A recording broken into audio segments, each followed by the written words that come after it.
about some literary terms and things that authors do to make their writing exciting.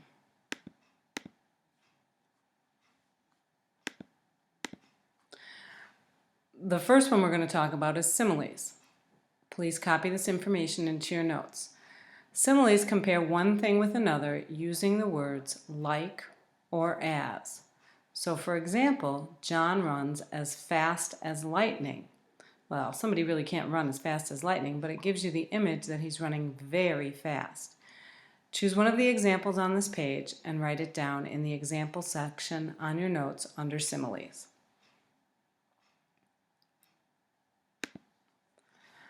The next one is metaphor. A metaphor is a comparison in which one thing is said to be another.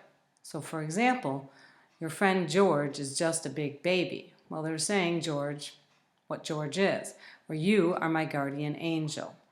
Another example, for me, time is money. What they're saying is that time is money, and if I take a lot of time, I'm not going to make as much money. Choose one of the examples to write down in your example section under metaphor. The next example is idiom. An idiom is an expression that doesn't exactly mean what the words say. So for example, it costs me an arm and a leg. Well, it doesn't really mean that you're going to pay an arm and a leg. It means that it costs you a lot of money. Another example is, she forgot, so I jogged her memory. Well, memories don't run, right? And they don't jog. So all that means is that she forgot, so I reminded her. Choose one of the examples and write it down in your section under idioms. The next thing is personification. We've already talked about this in class. Personification is when you give humans traits or characteristics to non-living things. In class we talked about Mrs. Potts in the Beauty and the Beast. So an example, the car danced across the icy road. Well, cars can't dance, people dance. But it gives you the image of how it moved across the road. Another example might be, the delicious smell of cookies pulled me into the kitchen.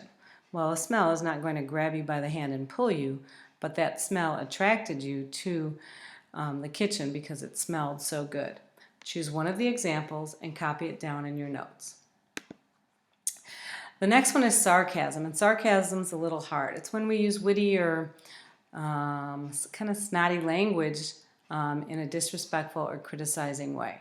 So for example, I'm trying to imagine you with a personality, or earth is full, go home, or nice perfume, must you marinate in it? What do you think that means? I think it means that it smells good, but you've got way too much on. So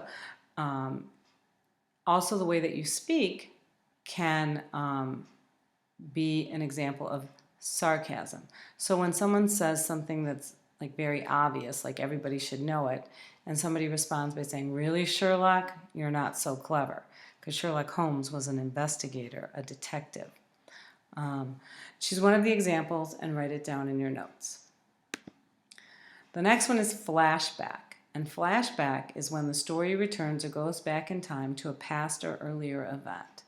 So if you saw the movie Up, the old man has a flashback as he remembers meeting his wife and marrying her, which helps us to better understand why he does not want to leave that house that they have shared.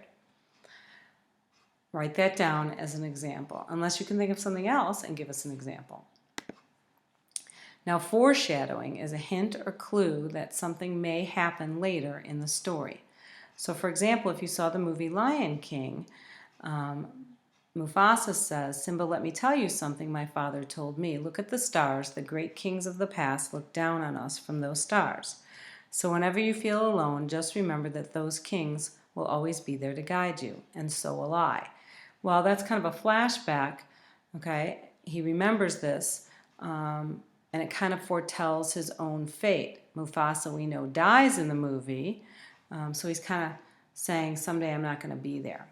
And if you saw Charlotte's Web, excuse me, Charlotte explains to Wilbur that all living things eventually die.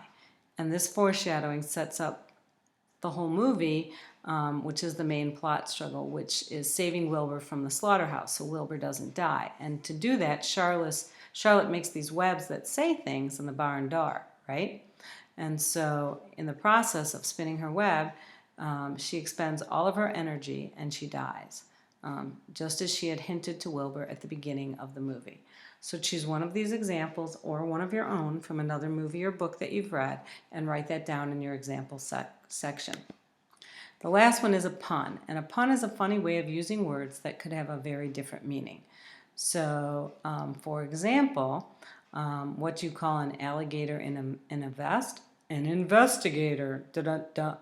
How do turtles talk to each other? By using shell phones. It's kind of a play on words, cell phones, shell phones. Why are fish so smart? Because they live in schools. Okay, so choose one of the examples and write it down. So these are some of the elements that we will be looking at as we read. Some of these are in Woods Runner, some are not. But this information should help you with Chapter 10 quiz. All right, see you in class. Bring your notes because I will be checking them.